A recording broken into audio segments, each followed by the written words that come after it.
Okay, welcome back to another episode of the Rocking Midlife podcast. And I'm very excited today to have a very good friend of mine here, Lisa Dudson. Welcome, Lisa. Hi, nice to see you again. Nice to see you too. Now, I should say that this is being filmed, this whole interview, while we were still in lockdown in New Zealand. So Lisa is in her bubble and I'm in my bubble on different ends of Auckland. So we're just going to hope and pray that our internet holds out. It's been a bit wonky, and the whole seeing things taken on a different meaning these days, hasn't it? It really has, really has. So a little bit about Lisa. I'm just going to read a little bit here on her webpage, so bear with me. Lisa is an investor, author, entrepreneur, and seminar speaker. She's recognised as one of New Zealand's leading personal wealth educators in the property and personal financial sectors. She's a clever cookie, in other words. She began investing when she was just 16 years of age, so she's an overachiever as well, owns a diversified portfolio of investments, and has developed and run several businesses. Lisa loves nothing more than helping people grow their wealth through the identification of financial goals and astute, informed decision making. And one of the things I'm really excited about, one of the reasons why I wanted to bring Lisa on this podcast is not only because she's an amazing lady, but because when I did a focus group questionnaire about what topics, are really concerning midlife women, finances was right up near the top. And that's why I thought it was really critical to get someone like Lisa in, who is a midlifer herself, to give us all some advice. So Lisa, tell us a little bit, why money? How did you get into doing finance and money and things like that? I think for me, I was probably quite an independent child, and I was probably a painful child, actually, probably as well. From the perspective of I was always asking why, those really painful kids that want to know about everything. And I think, part of it for me is I just had this innate drive to be able to do what I wanted to do. So I've always had that independent streak. And so therefore, when you think about being independent, you think about having financial independence. Yeah. So from a young age, I always wanted to have financial independence. And I grew up in a small town in New Zealand. No one in my family had ever been to university. I was the first one for many generations to go to university. Yep. My father was a joiner, so blue collar. My mother worked part-time in an office when we were at school. Very hard working though. They both had part-time jobs as well, but not big earners, just had to work really hard for everything. So we didn't have a lot of money growing up, and I remember getting us very tiny allowance when I started high school, and I had to make, and that was it. I had to pay for my hockey fees, my clothing, everything. Wow. And it was like, it's like $30 a month or whatever it was. I was some pathetic amount of money. It wasn't a lot. So I had to have jobs. So I had 3 jobs at high school. Wow. 3 jobs. 3 jobs at high school. I used to clean the school hall in the morning at 4 o'clock in the morning for 3 hours before starting school a couple of days a week. I worked in a dairy, 7-Eleven for 3 or 4 days a week after school, and then I worked in a fish and chip shop as well. And sometimes I did all 3 in one day. Yeah. So being a bit of a hard worker, but a lot of it was around really just collecting some money so I could later in life have some freedom of choice. So that's been the driver for me, is having enough financial stability to be able to get up out of bed in the morning and actually do what I want to do and not be held back by money, not be stuck in a relationship because of money or stuck in a job because of money. I've actually got some freedom to make more choices. So that's kind of been my driver, really. Yeah, that's brilliant. So money to you equates as freedom, basically. Yeah, absolutely. Look, I don't give a hoot about, sports cars and bloody flashy clothing and, all the rest of it. It doesn't actually have a lot of meaning for me. I'm not a very big spender. Spend a lot on travel. We were talking about that before.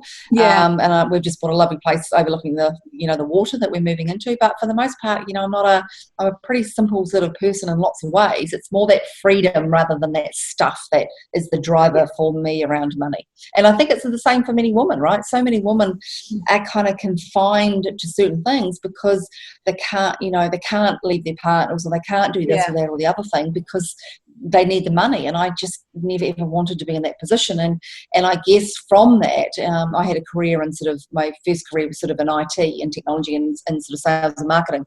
And I kind of turned a hobby of investing into a career sort of about 22 years ago. And that's how I got sort of started in the financial advice space. And I guess for me, it's, being able to help other people achieve what I've achieved. And all my friends used to come to me and say, hey, well, what do I do? And then it kind of was like, well, why don't I do this for a living?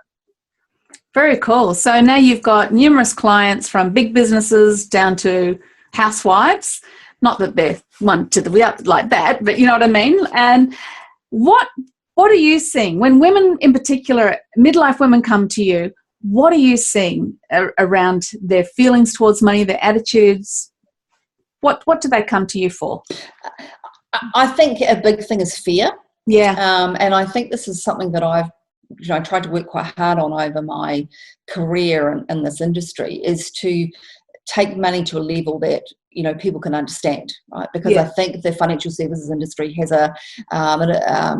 they tend to complicate things, and often it's the simple things in life that get us ahead, right? And if we relate it to, I don't know, diet and exercise, right? It's not some bloody long-winded, complicated, exercise program or a complex eating program. It's often just the basics, which is don't put too much sugar in your mouth, don't drink too much booze, don't eat too many pies, eat lots of vegetables. Sometimes it's just getting those basics right. And I think that transfers well into money, because if you can be smart with how you spend, then you can get a bigger gap between what you spend and what you earn. And the bigger gap you can get, the more you've got something to work with. So I really try to take away some of that fear for women and find that balance between giving them a nudge, because some people do need a good nudge, sometimes probably go as far as a kick up the backside to get them focused, and then also trying to be encouraging and supporting at the same time, right? Because you don't want people to go, oh, well,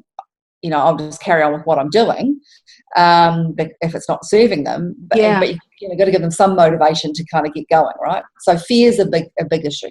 Yeah, I can understand that. And I would imagine, particularly now with what's happening, like, New Zealand, we've been locked down for around 6 weeks or so? Yeah, probably going on 6 or 7, It's quite significant. And like in many other countries, our economy's really been hit badly. We've got people who are out of jobs, lost jobs. So fear, I would imagine, is something that's going to be quite huge in relation to money going forward. Have you actually been hearing from people during this time, how they're going? Yeah, I mean, luckily most of my clients are actually not too bad, because I kind of drum into them about having rainy day money. But certainly, there are a number of people that's doing tough, and quite frankly, my income's probably dropped more than most of my clients, because I'm self-employed. I mean, fortunately for myself and my partner, we're both self-employed.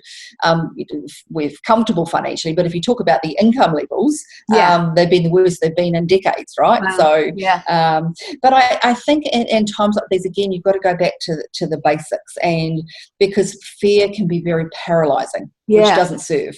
So my advice to people at the moment is to go, right, you've got a bit of extra time, because let's face it, we're all locked up at home, and even though if we're working, we're still not going out, and we're not going to the gym and all the rest of it. So is to get up those bank statements, right, and then go through them line by line by line, right? And it's painful and it's tedious, but it's fascinating how much you can save by doing that. And some examples are subscriptions, right? Because you think, oh, well, it's only $20 or $50 a week or a month, and you go, oh, it's going to take me an hour on the phone, and probably at the moment 2 hours on the phone to get through to someone to cancel them. Anything, you go, oh, it's only $50 too hard. But when you add up all those $20 and $50 over the course of a year or 2 years or 5 years, it's significant amounts of money, right? And I've heard that feedback from lots of people in terms of when they've gone through, they've gone, holy moly, I didn't realise how much I could save. The other thing that some people are doing is cleaning out their cupboards. Right, because we often have a lot of stuff in our cupboards, and I was saying to you that we're about to move house. We've been in a temporary place for the last couple of months, and moving house in 2 weeks, and I'm going through, and I don't want to take hardly anything. I want to take one box of food, and that's kind of it, that I, a few baking powder, a few staples, but cleaning out the cupboards is a really good idea. And there was this thing that I used to often talk to clients about. It's in my one of my books, called the $21 a week grocery challenge, and a lady came up with this about, I don't know, maybe 10 years ago, and everyone goes, $21 a year, barking mad. But what it's about is to say, okay, well, and let's say on today's purchasing power levels, it's $30 a week, right, for 4 people. But if you think about it, if you go through your freezer and your cupboards and you just buy the basics like eggs and milk and bread, you can probably live on $30 for that week, right? That's very true. Very true. So, and I guess that's what we're doing at the start of the week and going, well, what have I got in the freezer? How do I build a meal around what I've got in the fridge or the freezer to clean through things? So that's not a bad thing to actually exercise right now, because I bet you a lot of people, if they did that, they'd probably have a month's worth of groceries minus the fresh stuff in their cupboards, which might save them $1,000. That's a really good, nice, practical tip, actually. You're making me think, because we're guilty. We've still been getting things from the supermarket every week, but we've got freezers full and pantries full. I know that stuff goes off over time. Yeah, it does. And it's funny too, because I know that they've been saying online that, obviously shopping retailers have gone down, but grocery shops have actually gone up, because everyone's kind of just been focusing all their money and attention there, because they're missing the whole going out purchasing hit that we're used to, and we're buying stuff now in the supermarkets that we don't really need. So there's a TV program that's an English one, and we've got the New Zealand version that's just come into a second episode last night, actually, that I watched. Okay. And family of 5, whatever it was, and they're spending almost $50,000 a year. And same one for one last week, I think it was 47 and 48,000 between the 2 weeks in Uber Eats and groceries. Right. Yeah. And that's a lot of money. Like, you've got to earn like $70,000 a year just to pay your to eat. And really you should be probably $20,000 max if you were being smart with your money. So it's fascinating the bad habits that we get into. So I think, one of the other key things I often talk about is awareness, because most of us don't pay much attention, and we go, we're earning enough, or it's always too hard to be thinking about, and I think that awareness is really powerful. And interesting, I got a call from a guy yesterday, someone had referred him to me, and he's got $107,000 of personal debt, and he said, I've only just added it up, and he said, I got a real fright. But I said, well done, because at least you've added it up, and you've got awareness. And I said to him, well, I want you to put it into a basic spreadsheet with what all the debts are, the interest rate, the minimum payments, the time frame, etc. And then I'll give you a bit of free time, and I'll help you sort of work out a bit of a plan for it. But again, he did that for me within an hour of talking to him. And I'm going, well done, he's motivated, because I said, once you have awareness, you've got to have awareness, and then you've got to be motivated, and then you can take action, right? Because if you don't know what you're working with, and you're not committed to making any change, then there's kind of no point doing anything, really, because you just, I think that sticking their head in the sand, I mean, I've talked to you before on a personal level. I'm certainly guilty of that, because I've never considered myself a numbers person. So money, numbers, all of that. I do tend to put my head in the sand, because it's just too big, too overwhelming. But you're right. It's facing those numbers, putting it down, but then having someone like you who's not judgmental and making you feel like a failure at the other end of it too. But rather going, let's move forward from here. But it's interesting, though, because I think most of the judging comes from yourself. Yeah. Right? It's not other people. It's true. I would say look, I've seen, I see some quite well-known clients in New Zealand, and, I've got to, sometimes I raise my eyebrows and I go, gosh, you're charging, $700 an hour as a partner in a law firm, and I'm like, boy, that bank account's a bit of a shocker.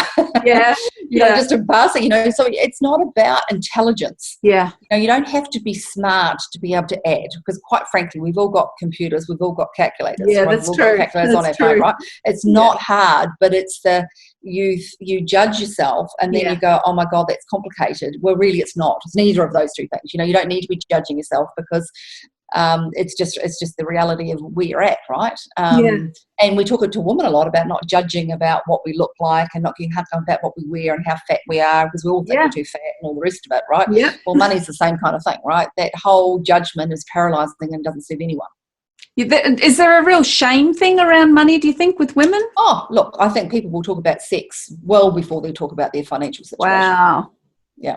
It's kind of like, well, that's right. I mean, they say the two most things people are the most fearful of is death and talking about their money, and public speaking. Public speaking. And then two major causes of relationship breakup are money and communication, and often communications around the money, right?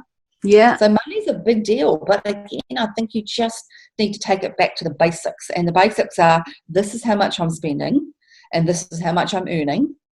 How big's the gap? Can we make the gap bigger? And Yeah. if that's all you do, and then go and get some advice and go around, now that I've got my gap bigger and Yeah. I've got more money, what do I do with it?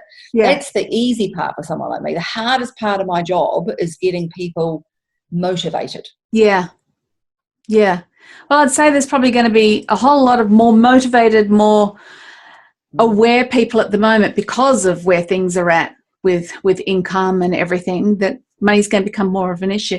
Tell you, like you've got some great points that you've been giving. I'm just reading some of the notes you had here. Let's bring it back to midlife women again. What are some easy practical tips that you would give to the midlife woman who perhaps has lost control of her money, or maybe is starting over again, or is someone who feels like, gosh, I've got nothing, how am I going to survive the next few years? Where would you tell them to start? Okay, well, I think, we talked about awareness. We've talked a bit about mindset, because I think that's the big thing. Yeah. And then it comes down to opening up the bank statements, or looking at them online and going through them line by line by line. And then it's probably thinking about a spending plan, right, which is a budget in disguise. Because people don't like the word budget. Sounds a lot nicer than budget, actually. That's right. Yeah. Yeah. So we're going to create a spending plan. And then it's going, okay, so now you've got this awareness and now you're motivated. Then you're going to say, well, how do I want to spend my money? How do I want to spend my hard-earned dollars? What is the best use of my dollars, right? Yeah. And then typically with a client, I draw. So I draw boxes on a piece of paper and go, okay, we want an account for our day-to-day expenses in our living. We want an account for some fun stuff. We want maybe an account to save towards a holiday or some renovations, and then we want to put some money into either fast-tracking our mortgages, saving for a house deposit, or putting it into an investing. So if you just draw something and then go, okay, well, now we've looked at our numbers and now we've got a bit of a diagram, we've got a bit of a flow chart. How do we make that work?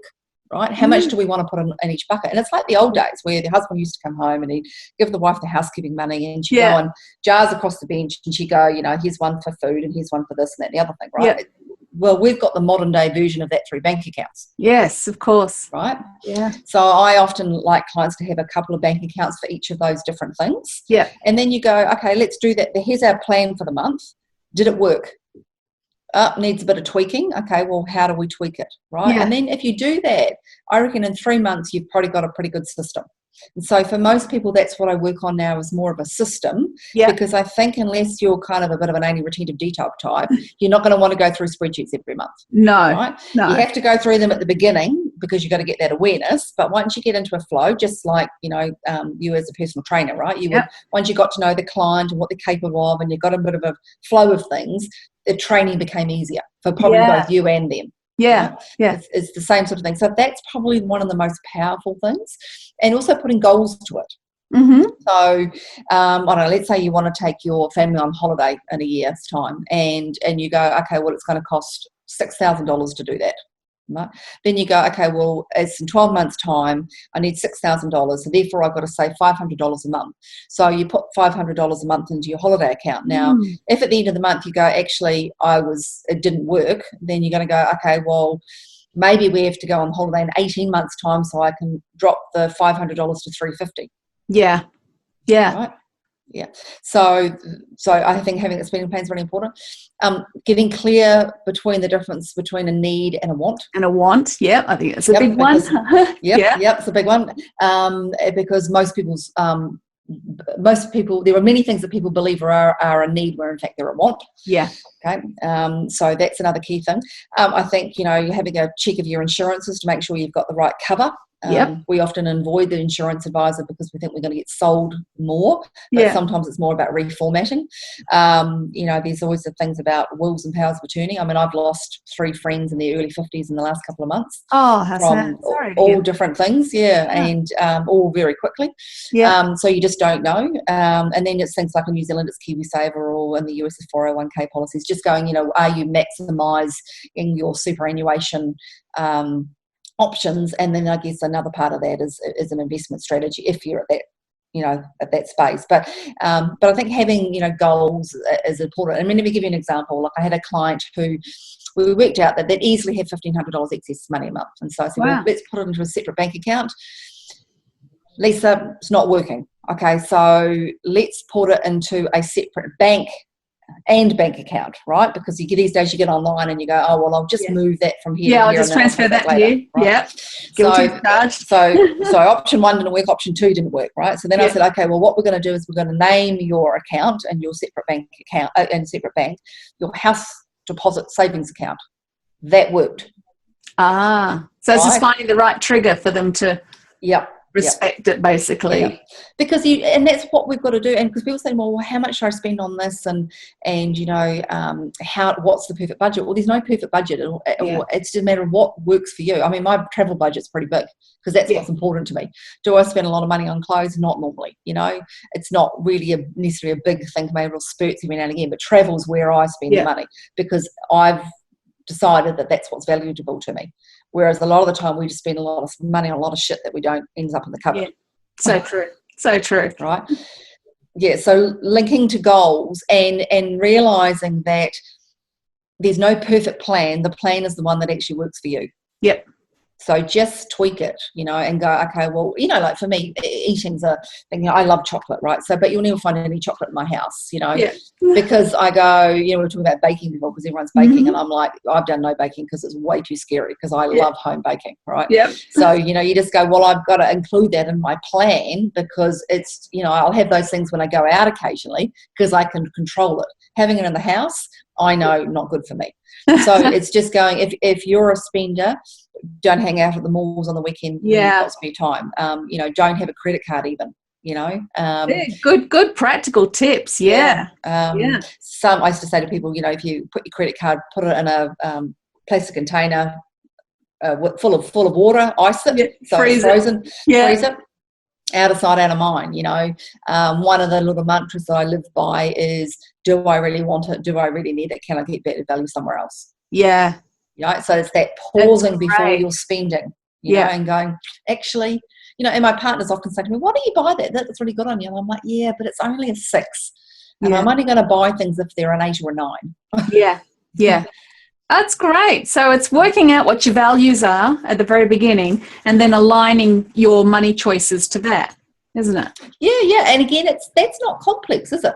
No, it's not. No, most of that stuff's reasonably simple. And I think that's what we've got to remember with most things in life, that we are our own worst enemies because we judge ourselves way too much. We are the ones that make things more complicated than what they need to be. And I think for a lot of things, you just got to dumb it down and go, let's take it back to basics. Because we're all experts in different areas, right? But so just because we don't know everything about everything doesn't necessarily mean that we've got the right to give ourselves a hard time and be judgy about ourselves. Yeah, that's perfect. I was telling Lisa, I was talking to a friend of mine, Karen, earlier, who Lisa knows as well, who's an educator. And we were talking about as adults that we actually have the ability to go and learn. So even if we don't know it now, we can take confidence in the fact that we can reach out and find that information. And that's just as important for this particular area. So if finances are an issue for people, like I know you've got free resources on your website, haven't you? And yes, I do. Yeah, I've got a course. It's 7 weeks. It comes with a manual, and you know I've had a number of people go through that, and with some really, really good feedback. And again, it just takes you right back to basics. And I think one of the most powerful thing around money is getting good habits over the long term. Yeah. Just like the most powerful thing for our health is getting good exercise and good eating habits over the long term. It's not the green smoothie that you have on a Monday morning. It's the fact that ongoing habits. Ongoing habits, and that's exactly the same with your money. And I think that's what I've always also had. I've had a key driver from the perspective of I want to have that freedom of choice, but I've also questioned every dollar that I've spent. Like I'm quite in many ways I'm quite careful with my money because I'm going, do I value it? Yeah, I really like that. So it's taking ownership and it's aligning it with your values, like you said, with you for travel and so forth, being aware, reaching out. So many nice practical tips. Okay, the midlife woman who's found herself with barely any income at the moment, how does she get ahead? What suggestions would you have? Because there's Well, going to be so many women in this situation. yeah, and I guess it's you know, a lot of the stuff that I've already said, and then it's also going, okay, well, how can we create an income? Yeah. So, you know, because I think also these times you can again get paralysed by fear, which we've talked about, and even in New Zealand, you know, like my partner and I in the first week of lockdown, we were like kind of, you know, addicted to the news, and I said to Graham, like, we've got to cut this out, right? We did the same thing. We did the same thing in my household. Yep. Because you just sit down watching the news all day long and going, oh my God, you know, and it doesn't achieve it. I mean, you've got some bit of knowledge, but, you know, it doesn't actually do anything constructive for you. No. So I think it's, you know, if you're finding yourself in tough times, then I think it's around, you know, how do you, I think, look after your physical and mental health is important. Right? Yeah. So that's get out for a walk. That's, you know, focus on what you're eating, because if you're mentally and physically healthy, then you make better decisions. Yeah. And it's very easy in these times to be living off baking, getting sugar lows, addicted to the couch. You know, I mean, it's a very, very easy time to get into that space. Yeah. So I think that's one really important thing. Then I think, you know, maybe get some guidance, even ring your friends if the dollars are tough. You know, ring some friends that you can go, let's just talk it through. And then you've got to figure out a way to pivot, which is, you know, the you know, popular word at the moment, and go, well, how else, what do I need to change in my business? How else do I get an income? Yeah. And start going back to your skills and going, well, what can you do? I mean, I spoke to a client the other day that's losing his business, and this is not to do with the virus. It was a bit of a challenge with a business partner that led to it. But he's out driving forklifts right now. Wow. You know, and he's going, well, I just needed to get out of the house. And there are jobs around, right? Yeah. You know, they may not be in your field. They may be paid half as much as what you are used to getting paid. Yeah. But, you know, look, if it means that you're out of the house and you're getting some income in, like stacking shelves in the supermarket, well, sometimes that's maybe what you've got to do. Whereas sometimes we go, well, our customers aren't there. Well, it's like, well, you got to go and find either a job or find new customers. And I've had this a lot with sometimes small business owners. They shouldn't be in business, or they should be in a different business. And we have an economist in New Zealand called Tony Alexander that I've been reading a lot. And one of the most fascinating statistics that he talked about to me that I've learned through this time, because there's been a lot of talk about the economy, right, and the effect on small to medium-sized businesses in particular. And he did a survey of businesses that fail pre-5 years. And he looked 1987 stock market crash, he looked at Asian crisis, he looked at global financial crisis, he looked at good times, bad times, all sorts of 5-year periods, and the percentage rate for failure was 43 to 44%. Wow. So it didn't matter whether he looked at a recessionary time or a growth time, the failure rate was the same. About the same. That's amazing. 43 to 44% in each of the 5-year periods that I looked at. So I think that the challenges at the moment is that some businesses decline over a period of time, whereas at the moment they've all just had a shot in the head. Yeah. Sort of thing, you know, and it's all over the news. Yeah. And we've got time and we're all talking about it. Yeah. Right. So I think you have to put that in like a perfect storm sort of happening. Yeah, it is a perfect storm. So I think, you know, you've got to sit down with your business and go, really, you know, because a lot of small business owners, it's a job working for themselves. Yeah. So what is the realities of that? And yes, COVID-19 might have put the spotlight on some of the inefficiencies in your business, but do you have something to move forward on? Yeah. Or is it better for you, like I've got someone at the moment, again, who's losing their business, and they're just going to go and get a job for the next year or two and then rebuild. Yeah. Right. Yeah. And rather than go, hey, wallow in it, because that's easy to do, right? Yeah. It's to go, actually, it's done. I can't do anything about it. I feel comfortable that I've investigated all. It's done. I'm just going to leave it alone, and then go and get a job. And you know, and maybe it might not be a great job at the moment, but as the economy starts picking up again, I can find a better job, and then I might go back into having a business down the track. Yeah. But at the moment, I'm going to rebuild. So that whole pivoting thing, it's not just about pivoting to find a new customer or a new product, but maybe pivoting back into a job for a while. Yeah. Yeah, that's true. Oh, wow. Well, lots of great practical tips there.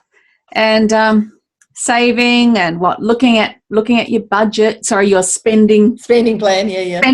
Budget. I really like that word, spending plan, and making sure that you're covering all the different areas in your life, so your groceries, your mortgage, your retirement, and so forth, all those things, and then pivoting when need be to actually go generate some more income. So it's both, isn't it? It's balancing what you've already got coming in and working out how you can get more. And aligning that with what you want. And I think sometimes you do have to take a step backwards or sideways to be able to move forwards, and there's nothing wrong with that, because all of us go through challenging times. All of us have blips. It's just more around, it's not about whether you have one or haven't had one. It's more around how you deal with them when you've got them. How you come through it, And, I still, I was going for a walk with my partner today, and I said, look, I'm sure in a year's time we would have almost forgotten this. Yeah. Because, you talk about bird flu or SARS or some of those other things, and people are like, who, what? And at the time, they were it was massive at the time. Yeah, it was massive, right? But we've kind of forgotten about it. The global financial crisis was massive at the time, right? How banking system was kind of like falling apart. So I'm sure this will pass. That doesn't help today, but today you can, get really tight with how you spend your money, and then just think about how you can, earn an income. Yeah. Maybe even put your business into hibernation for 6 months and go and get a job. There are options, but sometimes it's doing things we don't want to be doing. Yeah. Great information and great ideas, and I really appreciate that. And I can hear our internet starting to go wobbly right now. So I'm going to finish this now while we're still live. So Lisa, thank you so much. This has been really, really helpful. I love your practical tips. I just think it's fabulous. So thank you again for being part of the podcast. You're welcome. And I will be putting all of your links in the show notes so people can go find Lisa's free course and have a look through her site and look at all her books. She's got an amazing range of books. You go from property investment to just basic money management, don't you? Yeah, I've just got my latest two on there, which is the New Zealand Money Guide and the New Zealand Property Guide. They're a bit New Zealand orientated, but there's probably 80-90% of it applies, anywhere in the world. The principles are very similar. Yeah, fantastic. I should actually add that, Lisa, now let me get this right. You hold the number one position for the biggest selling New Zealand property book, investment book. Is that right? That's right, yeah. It's been the best-selling property investment book in New Zealand's history, that one, Yeah, so Lisa's been in this game for quite a while. She's well-known. She's written thousands of... You can see the grey hair. She's got the lockdown happening at the moment. The lockdown here, So have I. Sorry, you'll have to look on YouTube, those of you who are hearing this. We're just comparing regrowth. But and there you go. See, even the smartest, most brightest person around finances is still sitting there just like every other midlife woman going, man, I got lockdown here. Isn't that cool? So ladies, at the end of the day, we're all equal. We're all equal. We have our different strengths. And what I love is being able to find someone like Lisa who has a strength that I know is my weakness, where I can go and ask for help. And I know that a lot of you will be looking at the same thing. So thank you again, Lisa, and everybody. Here's to rocking midlife.